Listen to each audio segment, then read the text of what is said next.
न अपने जख्म गिने हैं, न पट्टियां हमने,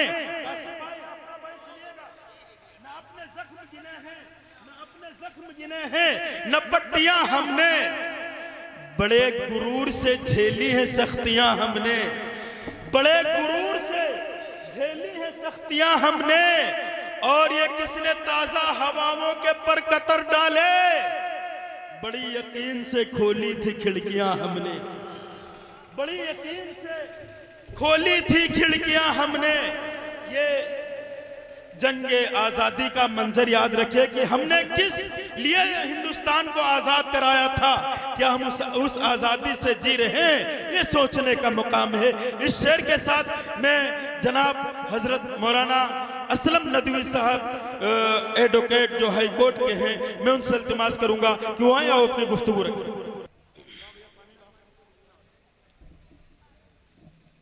बिस्मिल्लाहिर्रहमानिर्रहीम।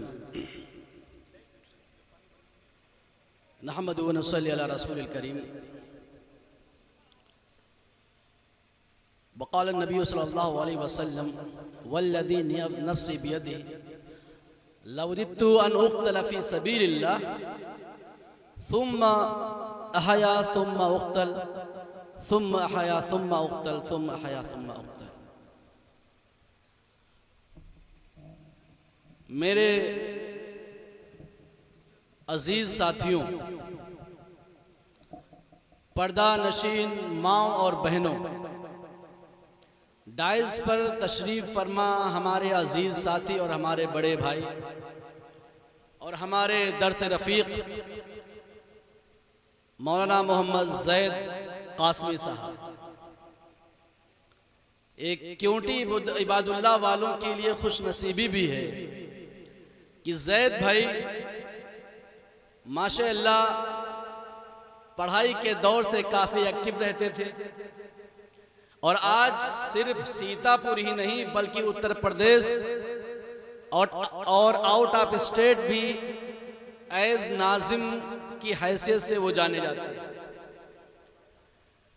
ये खुशनसीबी है क्योंकि इबादुल्लाह वालों की कि वो इस गांव का नाम रोशन कर रहे हैं। आपको फख्र होना चाहिए। आज मैं आपके सामने मुहर्रमुल हराम इस्लामिक साल का पहला महीना, हम खुशियां मनाते हैं, लेकिन हमें यह सबक क्या देता है, हमें दर्स क्या देता है?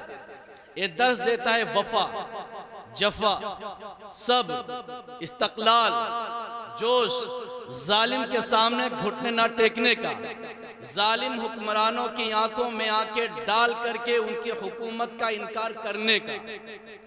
ये मुहर्रमुल हराम हमें पैगाम देता है। हजरत इमाम हुसैन रज़ी अल्लाह ताला अन्हु और उनके जानिसार साथियों ने, अहले बैत ने अपनी जानों का नजराना पेश करके इस्लाम की सरबुलंदी के लिए और उसको बाकी रखने के लिए अपनी जानों का नजराना पेश कर दिया, लेकिन यजीद की हुकूमत का इनकार कर दिया। इसके पीछे वजह क्या थी? हर चीज जब भी कोई जंग होती है तो उसके पीछे कुछ नुक्ता होता है, कुछ वजह होती है। हमने अभी तक यौम आशूरा को जो जाना वो सिर्फ ताजिया, मातम, दब बजाना, ढोल बजाना, इस नाहिये से हम जानते हैं ये हमारी कमी है, क्योंकि इस्लाम की सही तर्जुमानी, इस्लाम की सही तारीख वो हमारे उन भाइयों तक नहीं पहुंची है जो इन खुराफात में मुलव्विस होते हैं। जिन जिन लोगों के दिलो दिमाग में इस्लाम की अहमियत, इस्लाम की इफादियत, उसकी तारीख पता चल गई, वो इससे दूर हो गए इन खुराफातों से। मैं बता दूं आपको, हजरत इमाम हुसैन रज़ी अल्लाह ताला अन्हु ने उनके बेटे अली अकबर की वफा, अली असगर की मासूम प्यास सकीना, हजरत सकीना की इज्जत और हुर्मत, ये हमारी माओ बहनों को एक पैगाम देती है कि जालिम कितना भी हो जाए अपने दीन से कभी फिरने का नहीं और कभी जालिम के सामने घुटने टेकने का नहीं। ये पैगाम देती है। मारने वाले नवासे रसूल को कौन थे? कौन थे? मैं आपसे सवाल करता हूं, भाई खामोश रहिए। मैं आपसे सवाल करता हूं कि मारने वाले कौन थे? मुसलमान थे? मुसलमान थे ना मारने वाले? मारने वाले भी मुसलमान, और जिनको शहीद किया जा रहा है वो भी मोमिन मुस्लिम, और सबसे बड़ी बात अहले जन्नत के जवानों के सरदार और हुजूर नवास हुजूर अकरम शफी आजम मोहम्मद अरबी सल्लल्लाहु अलैहि वसल्लम। क्या वजह थी? उन्होंने जामे शहादत तो नौश किया, लेकिन यजीद की हुकूमत का इनकार करके उम्मते मुस्लिमा को ये पैगाम दे करके चले गए कि अय मेरे साथियों, अय मेरे नौजवानों, अय मेरे भाइयों, अय मेरी माँ और बहनों, तुम्हारे सामने जालिम हुक्मरान आएंगे, तुम पर हर तरह से जुल्म करेंगे। वो चाहेंगे कि तुम उनकी तरह हो जाओ, उनके लिए हो जाओ, उनकी बात का इकरार करो। लेकिन ऐसे वक्त में तुम्हें करबला की तारीख अपने दिमाग में रखना है, इकरार करने के बजाय उनका इनकार करना है। क्यों? दौरे हयात आएगा कातिल कज़ा के बाद, है इब्तिदा हमारी तेरी इंतहा के बाद। कत्ले हुसैन असल में मर्गे यजीद है, इस्लाम जिंदा होता है हर करबला के बाद। क्या कहने भाई, क्या कहने? इस्लाम जिंदा होता है हर करबला के बाद। आपको क्या लगता है कि इस्लाम में आए हो आप आजमाए ना जाए? इस्लाम में आए हो और आपको कुर्बानियां ना देनी पड़े? अल्लाह के नबी करीम सल्लल्लाहु अलैहि वसल्लम के पास कुछ आराबी आए, देहात के लोग थे। वो आए और कहने लगे नबी सल्लल्लाहु अलैहि वसल्लम हमें कुछ दीजिए। तो कहने लगे कि हम क्या दें तुम्हें, क्योंकि हम कहने लगे हम ईमान लाए। अल्लाह ताला ने उनकी तरफ वही की, फरमाया कालतिल आराबु आमन्ना, ये देहात के लोग आते हैं आपसे कहते हैं ईमान लाए, कुलू अस्लमना, उनसे कहो कि तुम इस्लाम लाए हो, ईमान नहीं लाए। अब ये चीज समझने वाली है, एक होता है मोमिन, एक होता है मुस्लिम। मुस्लिम बज़ाहिरन बहुत मिलेंगे, असल मामला ईमान का है। ईमान आपका कितना मजबूत है? करबला के रेगजारों में हुसैन रज़ी अल्लाह ताला अन्हु का सर नेज़े पर लेकर के यजीद के हाकिम जा रहे, और अली अकबर, अली असगर सबको शहीद कर दिया गया। क्यों किया गया? उनका मानना था कि हमारे रहते हुए, हमारे नाना का दीन हमारे जिंदा रहते और वो हाकिम बने, ये मुझे गवारा नहीं, ये मुझे गवारा नहीं। उन्होंने शहादत को गले लगाया, लेकिन यजीद की बैयत का इनकार कर दिया। अब ये जो ढोल, नगाड़े, तासे, ये सब आप जो देखते हैं, इनके आप जानते हैं क्या मतलब था? ये खुशी का माहौल जब होता है तो लोग जश्न मनाते हैं, जश्न मनाते हैं। जब इमाम हुसैन रज़ी अल्लाह ताला अन्हु का सर मुबारक, उनके साथ उनके रुफका का सर, उनके हाथ कटे हुए, पैर कटे हुए, उनकी नाश मुबारक को जब शाम की गलियों में लेकर के दाखिल हुए, तो शाम के मुसलमानों ने खुशियां मनाई, ढोल ताशे बजाए, और यजीद के दरबार तक उन लोगों ने फतेह का जश्न मनाया। इस तरीके उसकी नाश मुबारक को ले जाया गया था। मेरे भाई, आज एक करबला का पैगाम, हमें जो पैगाम दिया जा रहा है वो सिर्फ ये कि अगर तुम तारीख पढ़ोगे, आपको याद है कि उनके साथ खवातीन भी थी, उनकी बेहुरमती की गई, अल्लाह के नबी करीम सल्लल्लाहु अलैहि वसल्लम के घराने की खवातीन उनके साथ बेहुरमती की गई, उनकी चादरें खींची गई, लेकिन इसके बावजूद उन्होंने इनकार किया यजीद की बैअत का।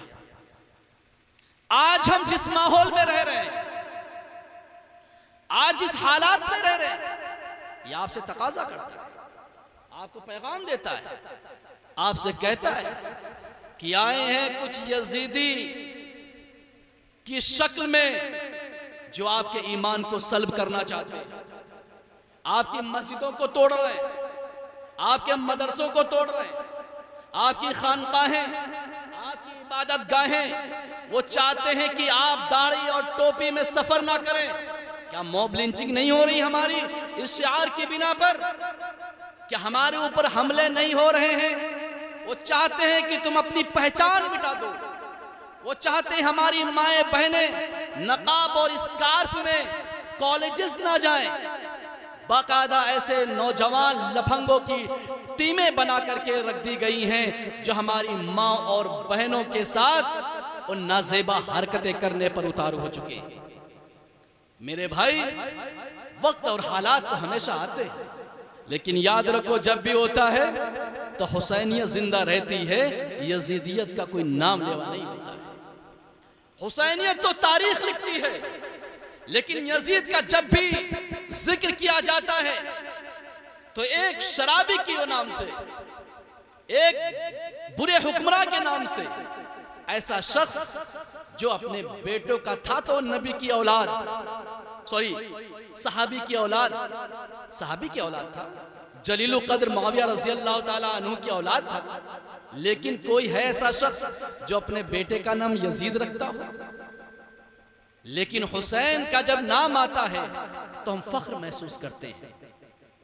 हुसैनियत तो जिंदा है, यजीदियत आज भी दम तोड़ रही है। हुसैनियत पैगाम देती है कि जालिम हुक्मरानों के सामने तुम कभी घुटने ना टेक देना, लेकिन यजीदियत तुमसे कहती है अगर तुम हमारी बात न मानोगे, हमारे सामने सर निगू नहीं करोगे, अपना सर नहीं झुकाओगे, तो तुम पर जुल्म किया जाएगा। अब यह हुसैनियत हमें पैगाम देती है, याद रखो चंद दिनों की जिंदगी है, अल्लाह के हुजूर पेश होना है। अल्लाह तुमसे सवाल करेगा, अफहसिबतुम अन्नमा खलकनाकुम अबथन व अन्नकुम इलैना ला तुरजऊन। तुमने क्या समझ रखा है, हमने तुम्हें क्या कोई खिलौना बना दिया, तुमको हमारी तरफ लौट करके नहीं आना है? ये अल्लाह फरमाएगा। मेरे भाई, शहादत का वो मर्तबा वल्लज़ी नफ्सी बियदी, अल्लाह के नबी सल्लल्लाहु अलैहि वसल्लम ने फरमाया, उस जात की कसम जिसके कब्ज़े कुदरत में मेरी जान है, मुझे ये मोहब्बत है कि मैं शहीद किया जाऊं, फिर जिंदा किया जाऊं, फिर शहीद किया जाऊं, फिर जिंदा किया जाऊं, फिर शहीद किया जाऊं, फिर जिंदा किया जाऊं। ये कौन कह रहा है? नबूवत का मर्तबा सबसे आला, नबूवत का मर्तबा सबसे बेहतर, नबूवत का मर्तबा सबसे बुलंद। लेकिन अल्लाह के नबी करीम सल्लल्लाहु अलैहि वसल्लम फरमा रहे हैं कि मैं जिंदा किया जाऊं, फिर शहीद किया जाऊं, फिर जिंदा किया जाऊं, फिर शहीद किया जाऊं, फिर जिंदा किया जाऊं, फिर शहीद किया जाऊं। दरअसल उम्मत को एक पैगाम देना चाह रहे थे, उम्मत को एक पैगाम देना चाह रहे थे, वो कहना चाह रहे थे, एक पैगाम देकर के कि लोगों तुम्हारे सामने जब भी ऐसे हुक्मरान आए तो हक की सरबुलंदी के लिए तुम शहीद हो जाना, लेकिन कभी उसके सामने घुटने नहीं टेकना। इस्लाम की जब बात आए तो मेरे नाती से सीख लेना, मेरा दीन बचाने के लिए जा मैं शहादत नोश किया, लेकिन यजीद के सामने घुटने नहीं टेके। ये पैगाम था, ये मकसद था, एक मैसेज देना चाहते थे। मेरे भाई, आज ये ढोल तासे नगाड़े ये हमारा इस्लाम का पार्ट नहीं है, इस्लाम का हिस्सा नहीं है, लेकिन अब जो बजा रहे हैं, अब जो मना रहे हैं, उनको समझाया जा सकता है कि खुदारा ये मजाक तो ना उड़ाओ, मजाक तो ना बनाओ, क्योंकि हम गाली तो शियाहों को देते हैं, लेकिन जुल्म तो यजीदियों ने किया था, हुक्मरानी तो उन्हीं की थी। नो डाउट उन्होंने कहा कि इसमें कोई शक नहीं कि वो कूफा बुलाया, उन्होंने साथ नहीं दिया, उन्होंने धोखा दिया, ये एक अलग चैप्टर है। लेकिन मारने वाले सुन्नी थे, यजीद की फौज के थे, मुसलमान थे। और एक सबसे बड़ी बात जो फतवा दिया गया था हजरत हुसैन रजी अल्लाह ताला अन्हु की शहादत का, वो एक मुफ्ती ने दिया था, मुफ्ती ने दिया था। क्योंकि अल्लाह के नबी करीम सल्लल्लाहु अलैहि वसल्लम की एक हदीस है कि एक हुक्मरान के रहते हुए अगर किसी दूसरे हुक्मरान ने अपनी हुकूमत का ऐलान करने वाला हो तो उसका कत्ल वाजिब। मेरे भाई, ये बादशाहत थी, खिलाफत नहीं थी। अल्लाह के नबी करीम सल्लल्लाहु अलैहि वसल्लम ने फरमाया, खैरुल कुरून करनी सुम्मल्लज़ीना यलूनहुम सुम्मल्लज़ीना यलूनहुम सुम्मल्लज़ीना यलूनहुम। सबसे बेहतर मेरा जमाना, फिर उसके बाद का, फिर उसके बाद का, फिर उसके बाद का। 30 साल खिलाफत के लिए कहा। उसके बाद फरमाया कि बादशाहत आ जाएगी, और बादशाहत में आप सल्लल्लाहु अलैहि वसल्लम ने कोई गारंटी नहीं ली। बाहर के फिर तारीख जो है, ये चीजें हमें तभी समझ में आती हैं जब अपने अंदर हम इल्म की ताकत पैदा करते हैं। तो सबसे पहला मकसद हमारा ये है कि करबला के पैगाम को आप लोग अपने जहन में रखें। पहला कि किसी भी जालिम हाकिमों के सामने आपको घुटने नहीं टेकना है। ईमान की बात आएगी, आपको किसी की बात नहीं मानना है। इसकी वजह मैं इसलिए बता रहा हूं कि आज के दौर में ऐसे ऐसे लोग हैं, हुकूमतों की ऐसी पॉलिसीज हैं जो आपके ईमान पर डाका डाल रही है। दूसरा पैगाम, ये चीजें हमारे अंदर आएंगी कैसे? वो है इल्म, तालीम। हल यस्तविल्लज़ीन यअलमून वल्लज़ीन ला यअलमून। अल्लाह ताला ने कुरान में फरमाया, क्या तुम पढ़े लिखे लोगों को और कम पढ़े लिखे को बराबर समझते हो? जो लोग पढ़े लिखे नहीं, क्या उनको तुम बराबर समझते हो? तो यहां पर जो बात आई वो इल्म की है। आप अपने बच्चों को तालीम दीजिए, अपने घरों की तरबियत करने की कोशिश कीजिए। जैद भाई, यहां पर मुस्लिम मेजॉरिटी में इस गांव में जलसे होते हैं, माओ बहनों के इज्तिमा होते हैं।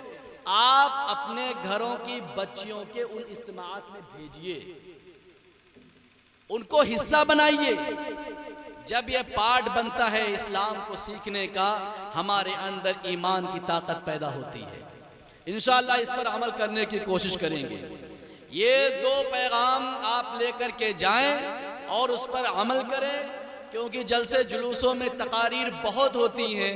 बस कुछ चंद चीज़ें अगर आप अपना लें, इंशाअल्लाह हमारी ज़िंदगी बदल जाएगी। इंशाअल्लाह इस पर अमल करने की कोशिश करेंगे मेरे भाई। जितने नौजवान साथी हमारे बैठे हैं वो कोशिश करेंगे कि हम अपना ताल्लुक मस्जिदों से जोड़ें। हमारे यहाँ पर इस गांव में मुफ्ती उलमा ज़्यादा हैं, उनसे अपना ताल्लुक कायम करें। जो हमारे बड़े हैं, जिनको कम किसी वजह से वो नहीं पढ़ सके, वो अपने उलमा से राब्ता कायम करें और उनसे सीखने की कोशिश करें। हमारी माएँ और बहनें इज्तिमाआत का हिस्सा बने, वो तरबियत हमारे दिलो दिमाग में अंदर तक जाए, तभी इंशाअल्लाह हमारा दिल ईमान की रोशनी से मुनव्वर होगा।